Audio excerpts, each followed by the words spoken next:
올리도록 하겠습니다. 기도하겠습니다. 하나님 아버지, 이 오후 예배 주님께서 축복하시고 구별하신 줄로 믿습니다. 이 시간도 우리가 말씀 안으로 들어갑니다. 하나님 우리에게 말씀하여 주시고 말씀의 귀한 은혜와 우리를 이끄시는 힘을 경험하게 하여 주시옵소서. 감사드리며 예수님의 이름으로 기도드립니다. 아멘. 우리 하나님 말씀 보시겠습니다. 요한복음 13장 12절부터 19절까지의 말씀입니다.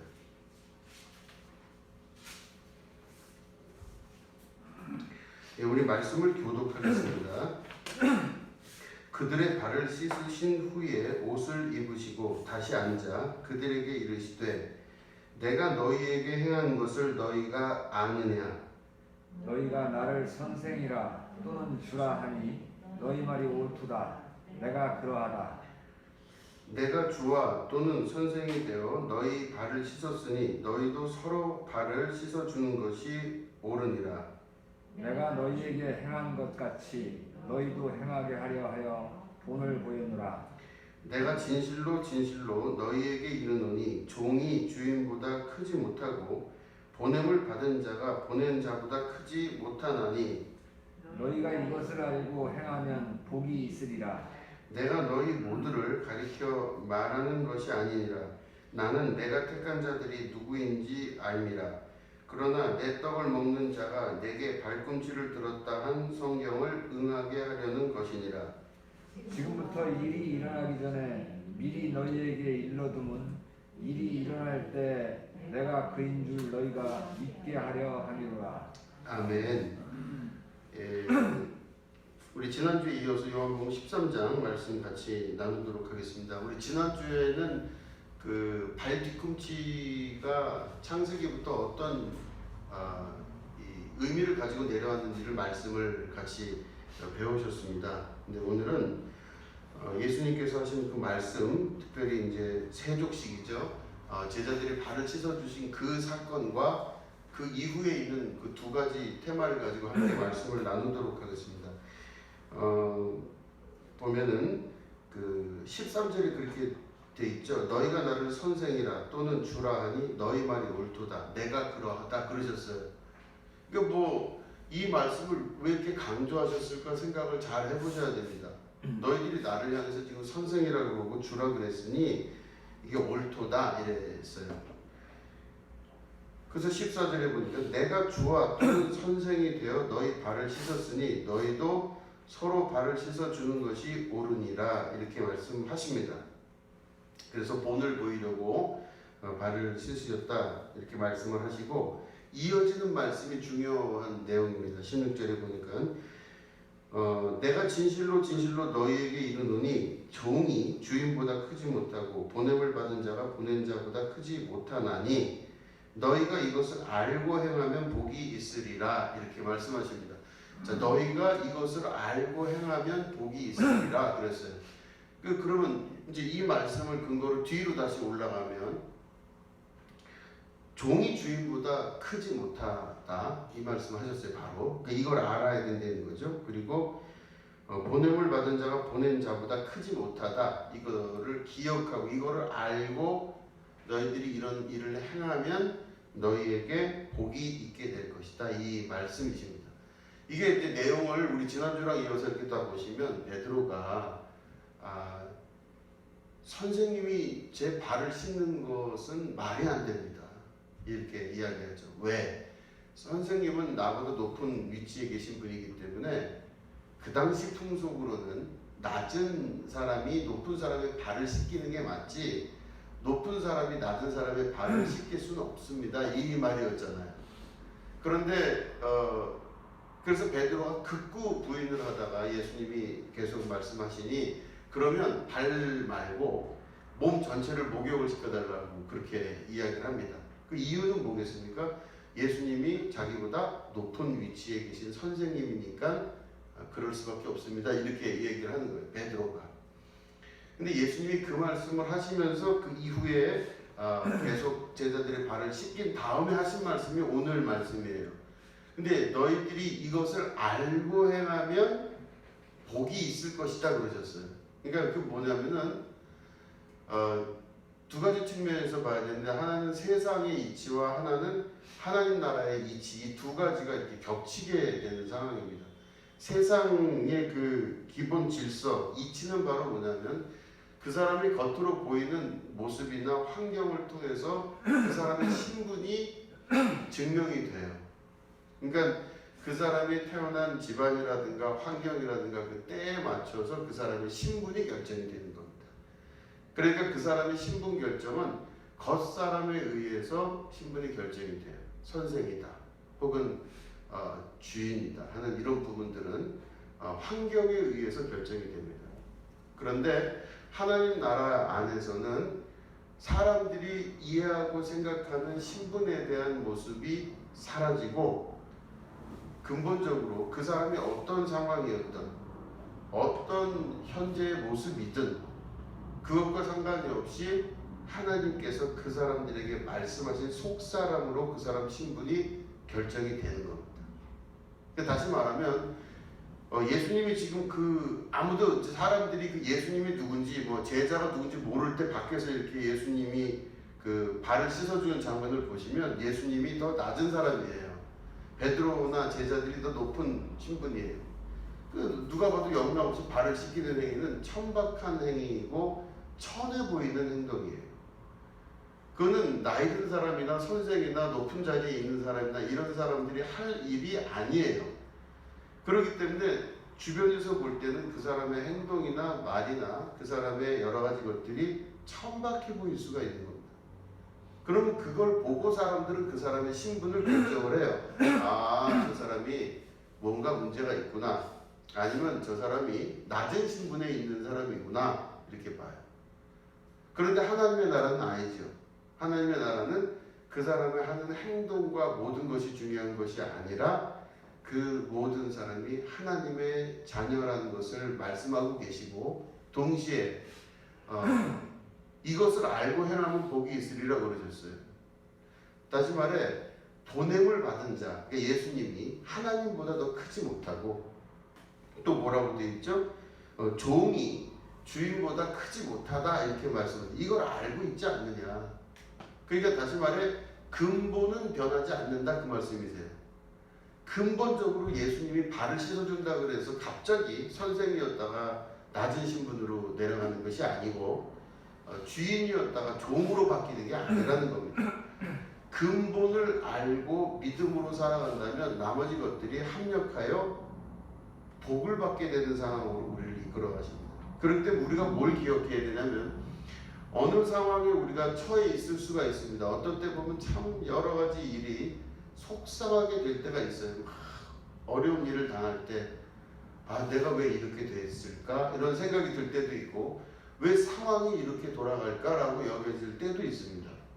때로는 원치 않게 다른 사람의 발을 씻어줄 수밖에 없는 위치에 가 있을 수도 있어요.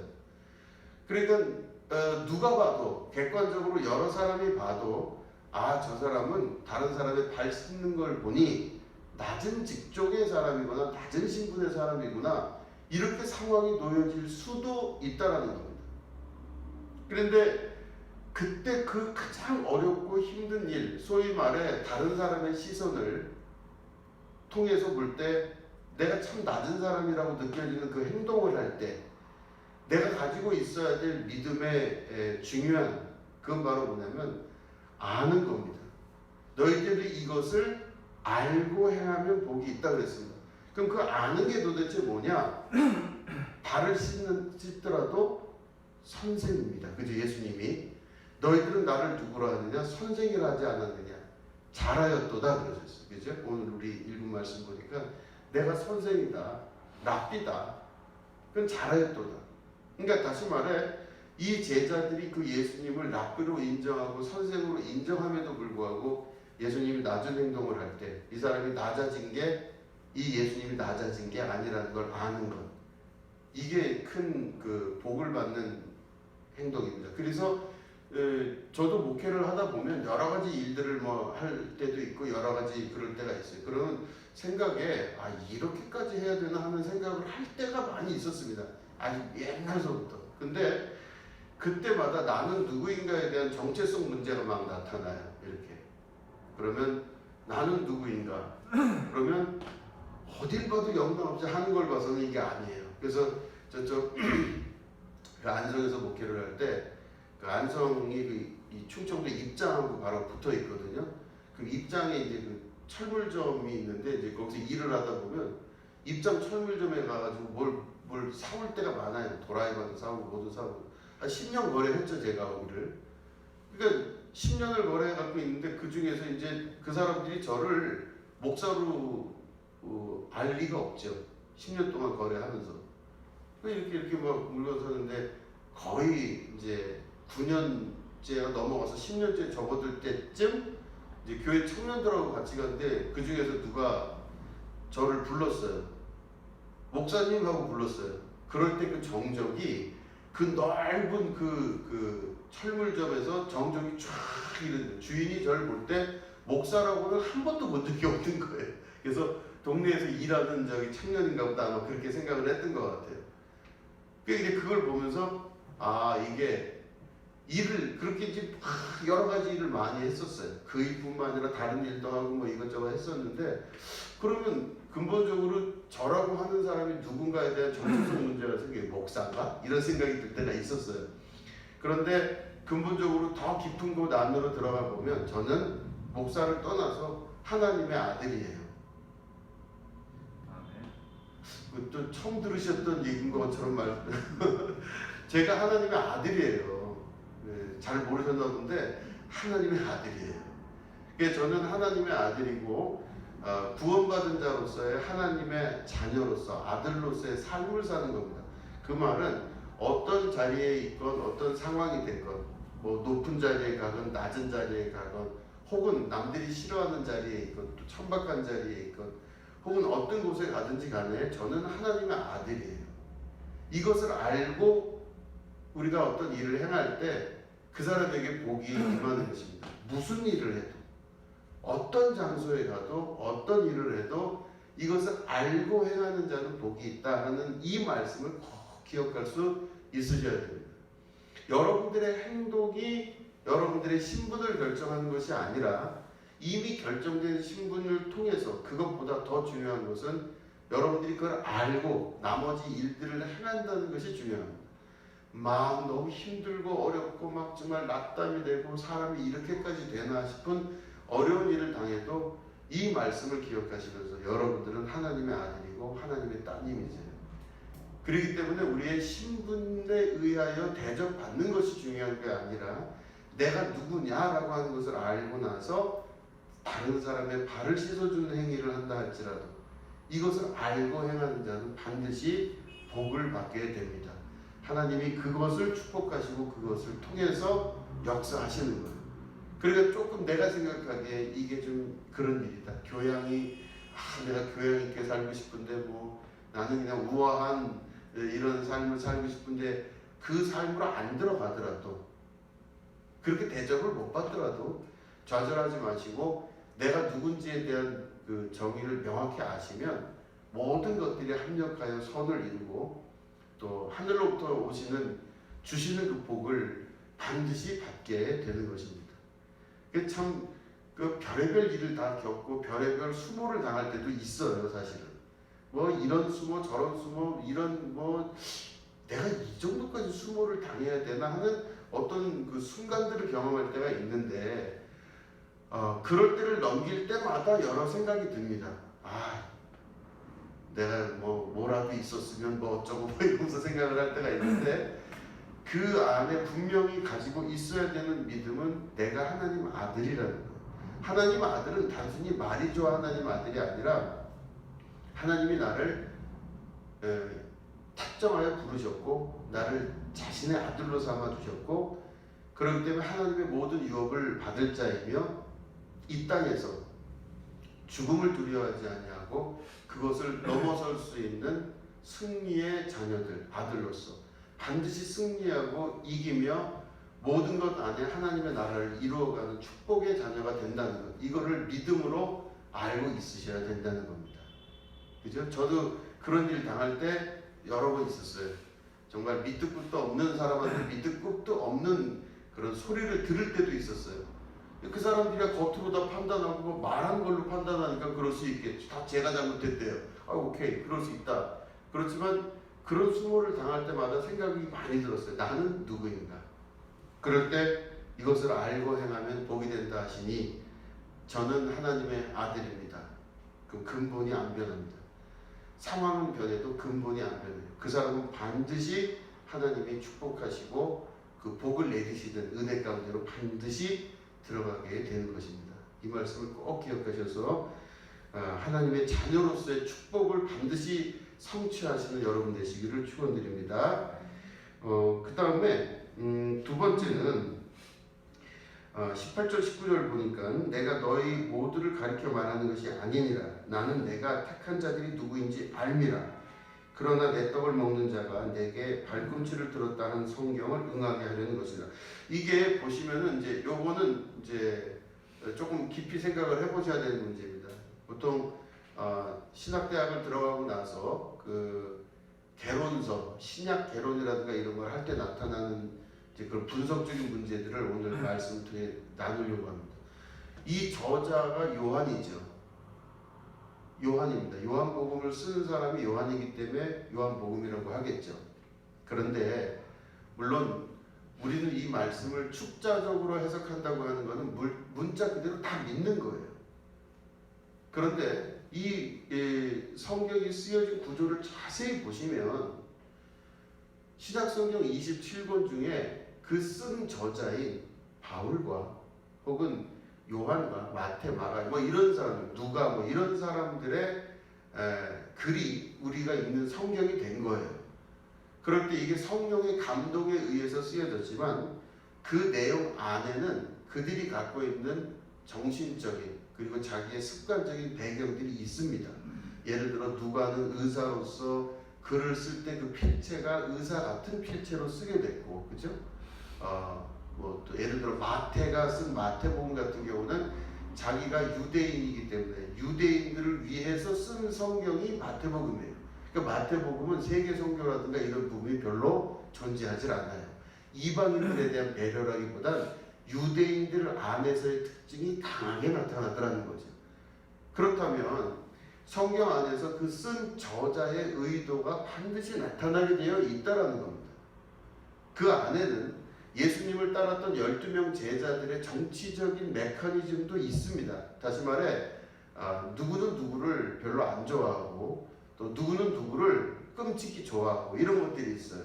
그래서 베드로랑은 누가 좀 친했고 또 야고보는 또 누구랑 또 친했고 하는 이런 그 부분들이 존재합니다. 그런데 공통적인 것들이 있었어요. 성경이 쓰여지는 시기에 예수님의 제자 중에 도마가 인도로 갔다고 하는 설이 굉장히 많습니다. 그래서 인도에는 북인도에는 이 도마가 거기서 순교를 했거나 혹은 거기서 죽었다고 하는 그런 기념교회도 있습니다. 그래서 그 인도 쪽으로 건너가서 그쪽에서 선교를 하고 포교를 했다 하는 그런 증거들이 많이 있어요. 그런데 여러분 이렇게 보시면 제자들 안에 도마를 좋아했을 것 같으세요? 안 좋아했을 것 같으세요? 느낌상 별로예요? 도마. 자, 성경에서 표현되는 도마를 우리가 아는 도마를 한번 보시면 다른 데 잘 안 나와요. 어디에 나왔냐면 예수님이 부활하셨는데 못 믿겠다 그러죠. 못 믿겠다. 그래서 어떻게 예수님 팔을 이렇게 내미시면서 네가 네 손가락을 한번 넣어서 진짜인지 아닌지 확인해봐라. 이 말씀을 하세요. 그 도마는 다른 말로 하면 믿음이 별로 없는 사람으로 부정적 평가를 받는 사람입니다. 그럼 의심 많은 도마, 믿음 없는 도마, 우리는 그렇게 알고 있어요. 그런데 지금 말씀드린 대로 여러 자료들을 뒤져보면 도마가 예수님 부활 후에 인도로 넘어왔어요. 세계 선교의 극으로 간 거예요. 다른 제자들보다 더 끝으로 간 거죠. 어떤 면에서 보면 끝까지 가서 인도까지 가서 인도에서 주님의 말씀을 전하다가 우선 죽었어요. 그러면 도마에 대해서 긍정적 이야기를 하지 않는 나머지 제자들은 초대교회가 이루어질 때, 그죠? 원치 교회가 이루어질 때 도마, 멀리 간 도마에 대해서 부정적 감정을 갖고 있었던 제자들이나 그 기억들이 기록상에서 도마를 아주 이성적이고 날카롭고 따지기 좋아하고 하는 사람으로 인식했기 때문에 그런 것들을 기록할 가능성이 높은 겁니다. 그죠? 그래서 그 도마에 관한 이야기가 부정적인 것처럼 이제 그렇게 우리가 인식이 돼요. 그래서 지금도 우리가 도마교회 이런 거 잘 안 하잖아요. 그죠? 또 애가 아이를 낳는데 애 이름을 도마라고 하는 사람 본 적 별로 없으시죠? 물론 이제 토마스라는 이름은 이제 서양에서 그렇게 하지만 어쨌든 도마라고 하는 이름이 갖고 있는 그렇게 부정적 의미가 큰데 1945년에 이집트의 나그 함마디라고 하는 마을에서 양떼를 치는 사람들에 의해서 양피지가 대량으로 발견이 돼요. 그때 당시에 막 그 이제 기독교인들을 죽이려고 막 잡으러 다닐 때 성경 두루마기를 갖고 있었던 거가 걸리면 다 죽는 거예요, 그냥. 그러니까 이 사람들이 어떻게 했냐면은 막 급하게 실어다가 저쪽 양치기들한테 시켜가지고 어떻게 하냐면 굴이 있지 않습니까? 이게 사막 가운데 지나다 보면은 건조한 곳 가운데 굴이 있어요. 그럼 굴 가운데다가 이런 양피지들을 잔뜩 깊이 있게 쌓아놨어요. 물론 이 굴이 대부분 그 당시에는 무덤으로 많이 활용이 됐다고 말씀을 드렸죠. 그래서 시체들 사이에 넘어서 쫙 깊은 곳에 양피지를 다 담아놓고 그걸 누가 해야 할까봐 거기 항아리 같은 걸 갖다 놓고 항아리 안에다가 양피지 성경들을 막 놨어요. 이게 1945년에 나중에 발견돼요. 그래서 한 2000년 가까이 돼서 발견이 된 거죠. 우리가 알고 있던 성경 내용은 대략 AD 한 320, 30년, 30, 40년, 길게는 380년까지 됐을 때 발견된 성경이 신약 27권, 구약 39권이에요. 그거가 정경으로 딱 되고 나머지 것들은 성경이 아니다 그래서 다 불살라버렸어요. 분석행위를 했죠. 그런데 그 이후에 그로부터 거의 2000년 정도 흐른 후에 또 다른 양치기들로 인해서 그 나가 한마디라고 하는 곳에 동굴에서 이런 성경들이 발견이 됩니다. 그 발견된 성경이 여러 개가 있어요. 그래서 그것들을 급하게 로마 교황청에서 비싼 돈을 주고 사가기도 하고 뭐 여러 일을 통해서 비밀 루트를 통해서 이렇게 됐다가 나중에 그 중에서 몇 개가 이제 나오게 됐는데 그 중에 하나가 도마복음이에요. 그 왜 도마복음은 또 뭐냐 이렇게 처음 보는 거죠. 왜냐하면 기독교 전통상 2000년 역사 가운데 도마가 좋게 평가되질 않았기 때문에 도마는 이름만 나오고 그 의심 많은 손가락 좀 넣어보자는 요 정도만 나오지 그렇게 잘 나오질 않거든요. 그런데 도마복음이 발견되면서 깜짝 놀랄 일이 생긴 겁니다. 왜냐하면 도마복음은 우리가 읽는 지금 성경은 막 주변 이렇게 상황을 많이 설명하잖아요. 그때는 무슨 때였고 그때는 어떤 사람들이 있었고 몇몇 누구누구해서 이야기체로 이렇게 막 성경은 돼 있어요. 그런데 도마복음은 114장으로만 구성되어 있습니다. 114장인데 그 예를 들어서 1장 그러면 1장에 다른 사람 얘기 하나도 안 나와요. 오로지 예수님이 말씀하신 것만 나와요. 그럼 주변 정황이 어떻고 누가 그 말씀을 들었고 뭐 마리아와 마르다가 있었고 뭐 이런 얘기 하나도 없어요. 오로지 예수님이 이렇게 해라 하고 하시는 그 말씀만 나와요. 이게 도마복음의 114장이 아주 중요한 구성이에요. 그런데 그거를 통해 지금 어떤 일이 벌어졌냐면은 개신교뿐만 아니라 천주교회의 많은 부분들이 이 성경이 나그한마디에서 발견됨으로 말미암아 기존에 알고 있었던 우리의 성경 이 부분에 대한 또 다른 재해석이 필요하지 않겠냐라는 것들이 논의가 계속된 거예요. 신약이나 구약이나 성서 해석학적으로 다시 봐야 된다. 그 말은 도마가 의심이 많은 게 아니라 도마가 이성적이었다 이렇게 보면 돼요. 그죠? 그거가 발견되므로 말이에요. 되게 똑똑하고 이성적이었는데 이성적 결단을 잘한 신앙인은 어떤 결과가 됐느냐? 어떤 제자들보다도 더 멀리 선교를 가고 자기의 생명을 다 바쳐서까지 그리스도의 복음을 전하다 죽을 수 있는 대단한 사람이더라. 이렇게 된 거예요. 감성적으로 결단하는 게 아니라 이성적 결단을 한 도마로 인해서 인도의 복음이 전하게 된 겁니다. 물론 이제 그 인도의 복음이 전하게 된 그 이후에 나타나는 여러 그 힌두교라든가 이슬람이라든가 하는 여러 그 종교적인 이 섞임의 일들이 있어요. 그 이후에 이야기가 너무 많기 때문에 그거는 나중에 한번 제가 말씀을 드리는 걸로 하고, 그런 식으로 해서 도마가 그런 식으로 우리 안에 있는 성경에 있는 내용만 봤을 때 도마가 조금 좀 이렇게 믿음이 없고 의심 가는 사람으로 보여져요. 오늘 말씀에서도 보면 이 가룟 유다에 관한 이야기를 시편에 있는 예언의 말씀이 이루어진 거라고 예수님의 입을 통해서 요한이 적고 있지만, 이 요한이 적어낸 이 성경 구절, 그죠? 우리 18절 19절 보니까 그렇게 말씀하고 있죠. 내가 너희 모두를 가르쳐 말하는 것이 아니니라.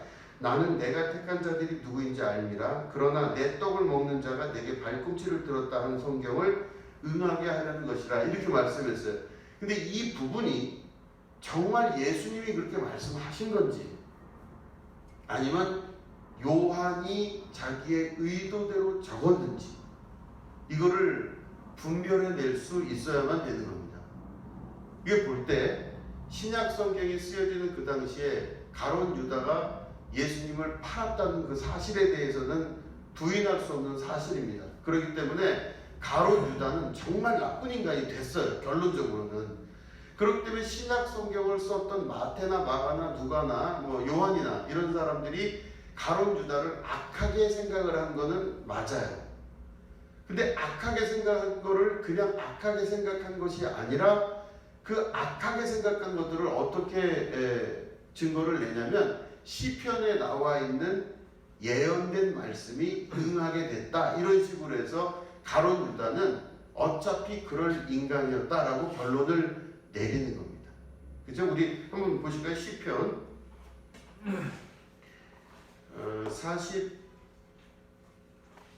41편 9절 말씀입니다. 시편 41편 9절입니다.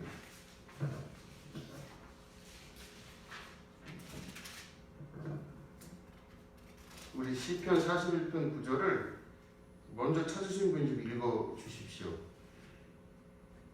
내가 신뢰하여 내 떡을 나눠 먹던 나의 가까운 친구도 나를 대적하여 그의 발꿈치를 들었나이다. 예, 아멘.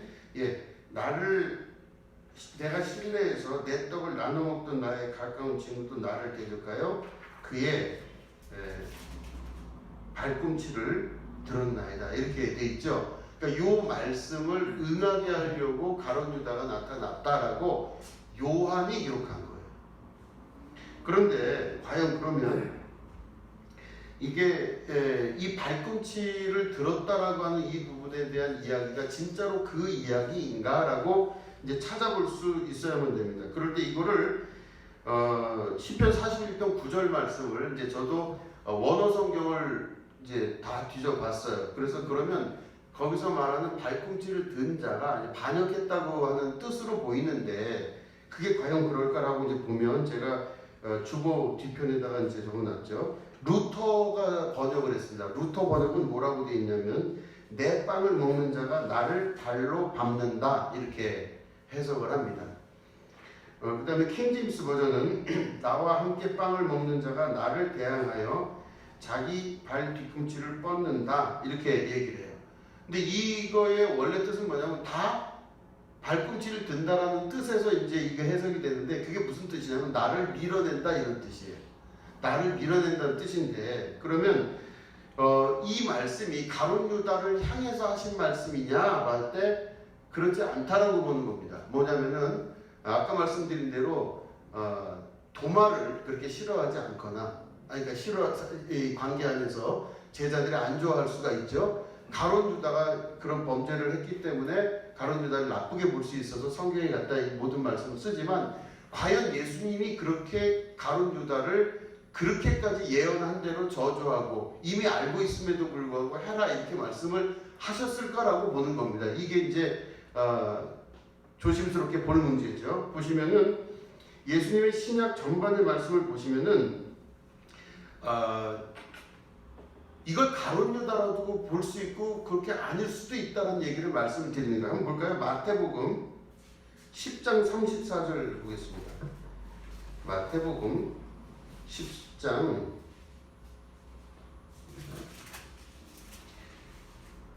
34절부터 36절 먼저 찾으신 분 좀 읽어주십시오. 10장 34절부터 36절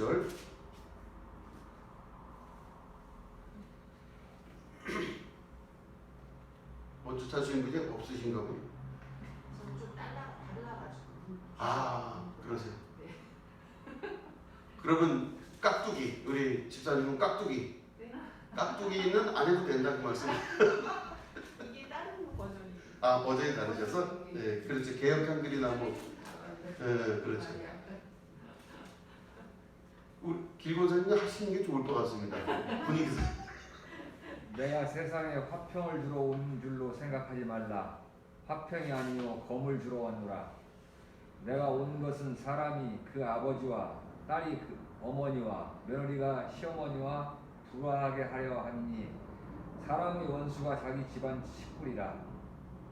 아멘. 여기 보시면은 예수님이 말씀하시기를 사람의 원수가 자기 집안 식구다 이렇게 말씀을 하십니다. 근데 이때 사용했던 단어들이 다 뭐냐면 자기 집안 식구가 자기 집안 식구를 밀어낸다는 뜻이 다 들어가 있어요. 원어 성경을 보면. 그러니까 결국 무슨 말이냐면 예수님이 가룟 유다에 관해서 그런 거를 예언을 하셨다는 말씀은 예수님 말씀에 전반적으로 볼 때 가룟 유다에 관해서라기보단 전반적으로 그 진짜 원수와 진짜 문제가 되는 게 어디 있나라는 것을 말씀을 하실 때 보면 대부분 다 이 밀어낸다는 단어를 사용할 때는 가족에게도 그게 포함이 되더라는 걸 말씀을 드리는 거예요. 굳이 가룟 유다가 아닐 수도 있다는 겁니다. 대신 그 가룟 유다에 대한 감정이 바로 제자들 사이에서 악하게 나왔기 때문에 요한이 그거를 적을 수도 있더라 이 말씀을 드리는 거예요. 자, 그럼 하나만 더 쳐다볼까요? 미가서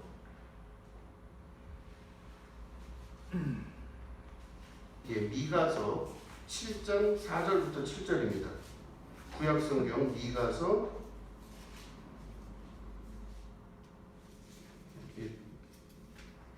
4장 7장 4절부터 7절입니다.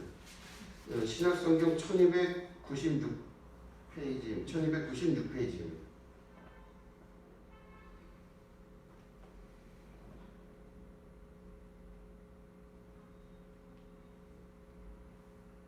예, 1296페이지 미가서 7장 4절부터 7절 읽어주십시오.